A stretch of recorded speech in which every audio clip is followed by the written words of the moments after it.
I want to bring in New York Post political reporter Jon Levine. Look, Jon, I'm going to get back to the mayoral situation in a moment, but I want your thoughts on this.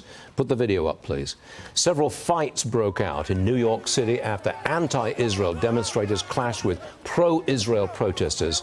The anti-Israel agitators waved Palestinian flags. They chanted, "Zionists, go to hell." And this was in an Orthodox Jewish neighborhood.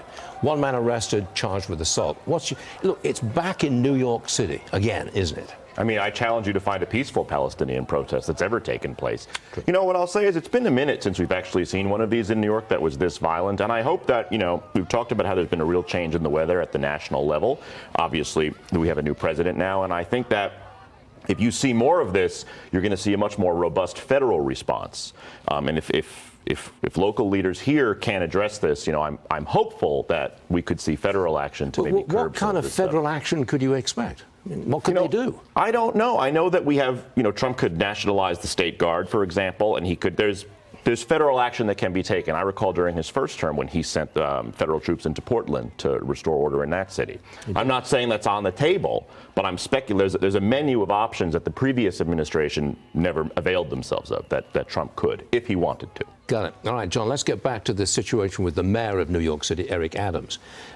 I mean, I'm being hypothetical here, but if Governor Hochul did remove Adams from office, then the likely successor, just for a few months at least, will be this guy, Jumaane Williams.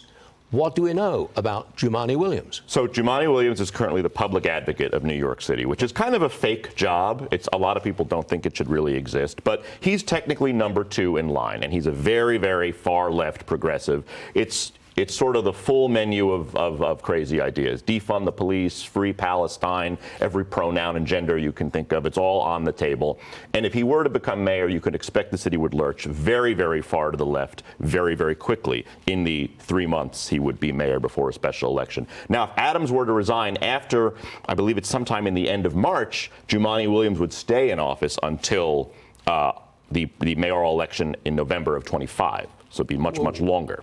So that's just the timetables we're dealing with. An activist socialist as the mayor of New York. We'd have a radical lurch from where we are now. Just got to have it, right.